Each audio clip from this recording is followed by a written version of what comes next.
அஸ்ஸலாமு அலைக்கும் வரஹ்மத்துல்லாஹி வபரகாத்துஹு. அன்பார்ந்த அல்லாஹுவின் நல்லடியார்களே, குர்பானியின் சட்டங்கள் தொடர்பாக சில தகவல்களை தொடர்ச்சியாக நாம் பார்த்து வருகிறோம். அதிலே குர்பானி கொடுப்பதினுடைய ஆரம்ப நேரம் என்ன என்பதை பற்றி தான் தற்பொழுது நாம் பார்க்கவிருக்கிறோம். நம்முடைய இஸ்லாமிய மார்க்கத்தில் தொழுகை, நோன்பு போன்ற வணக்கங்களுக்கு எப்படி குறிப்பிட்ட ஒரு நேரம் நிர்ணயம் செய்யப்பட்டிருக்கிறதோ அதே போன்று அல்லாஹ்வின் தூதர் ஸல்லல்லாஹு அலைஹி வஸல்லம் அவர்கள் குர்பானி கொடுப்பதற்கும் நேரத்தை நமக்கு நிர்ணயம் செய்திருக்கிறார்கள். அதிலே குர்பானி கொடுப்பதினுடைய ஆரம்ப நேரம் என்ன, துவக்க நேரம் என்ன என்பதை பற்றி நாம் பார்க்கும் பொழுது, ஒருவர் பெருநாள் தொழுகையை தொழுதுவிட்ட பிறகுதான் அவர் குர்பானி கொடுப்பதற்கான நேரம் அவருக்கு துவங்குகிறது. பெருநாள் தொழுகையை தொழுவதற்கு முன்னதாக யாரேனும் ஒருவர் தன்னுடைய பிராணியை அவர் அறுத்துவிட்டால் அது குர்பானியாக கருதப்படாது என்பதை நபிமொழிகளில் இருந்து நம்மால் பார்க்க முடிகிறது. பரா இப்னு ஆசிப் ரதியல்லாஹு அன்ஹு அவர்கள் அறிவிக்கக்கூடிய ஒரு செய்தி புகாரியில் இடம்பெற்றிருக்கிறது.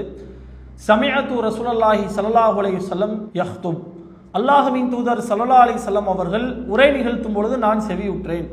அப்பொழுது நபிகளார் கூறினார்கள், இன்ன அவ்வளமா நபுதஉ பிஹி மின் யௌமினா ஹாதா, நம்முடைய இந்த பெருநாள் தினத்தில் முதலாவதாக நாம் துவங்கக்கூடிய ஒரு காரியம் என்னவென்றால் அன்முசல்லி, தொழுகைதான். தொழுவதிலிருந்து தான் இந்த நாளை நாம் துவங்க வேண்டும் என்று அல்லாஹுடைய தூதர் சொல்றாங்க.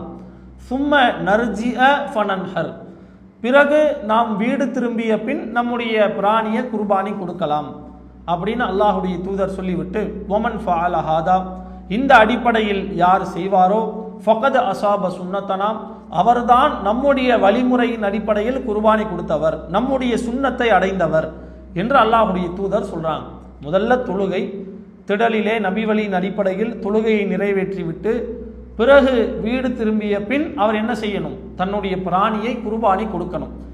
ஒருவேளை பெருநாள் தொழுகை தொழுவதற்கு முன்னதாக அவர் தன்னுடைய பிராணியை அறுத்து விட்டால் அது அல்லாஹுடைய பார்வையில் குர்பானியாக கருதப்படாது, அது நபி வழி கிடையாது என்று அல்லாஹுடைய தூதர் சொல்றாங்க. ஒமன் நஹர், யாரேனும் முன்கூட்டியே அறுத்து விட்டால் ஃபஇன்னமா லஹ்முன் யுகத்திமுஹு லிஅஹ்லிஹி, அது அவர் தன்னுடைய குடும்பத்தின் இறைச்சிக்காக அறுத்ததாக கருதப்படும், அது குர்பானியாக கருதப்படாது. தன்னுடைய குடும்பத்துக்காக அவங்களுடைய உணவுக்காக அறுக்கப்பட்ட ஒரு பிராணியாக தான் கருதப்படுமே தவிர அது இறைவனுடைய பார்வையில் குர்பானி என்ற வணக்கத்தை பூர்த்தி செய்ததாக கருதப்படாது என்று அல்லாஹுடைய தூதர் ஸல்லல்லாஹு அலைஹி வஸல்லம் அவர்கள் தெளிவாக சொல்லக்கூடிய ஒரு செய்தியை நம்ம பார்க்குறோம்.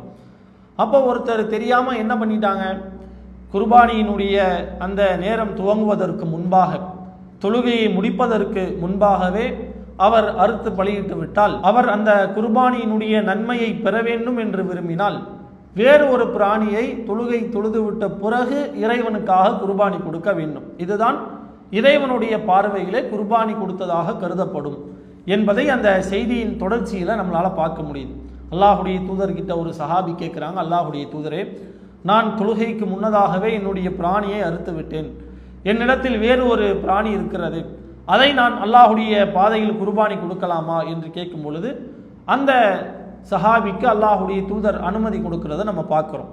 இப்போது நாம் தொழுகைக்கு முன்னதாக அந்த நேரம் துவங்குவதற்கு முன் நம்முடைய பிராணியை அறுத்து விட்டால் குர்பானியினுடைய நன்மையை நாம் பெற வேண்டும் என்று விரும்பினால் நம்ம நிச்சயமாக என்ன பண்ணணும், தொழுகைக்கு பிறகு வேறு ஒரு பிராணியை நாம் அறுத்து பலியிட வேண்டும். அதுதான் இறைவனுடைய பார்வையில் குர்பானி கொடுத்ததாக கருதப்படும். எனவே இது போன்ற ஒரு நிலை ஏற்பட்டுவிடக்கூடாது என்றால் சரியான முறையில் குர்பானி கொடுப்பதினுடைய நேரம் துவங்கிவிட்ட பின், அதாவது பெருநாள் தொழுகையை தொழுதுவிட்ட பிறகு நம்முடைய பிராணியை நாம் அறுத்து பலியிட வேண்டும்.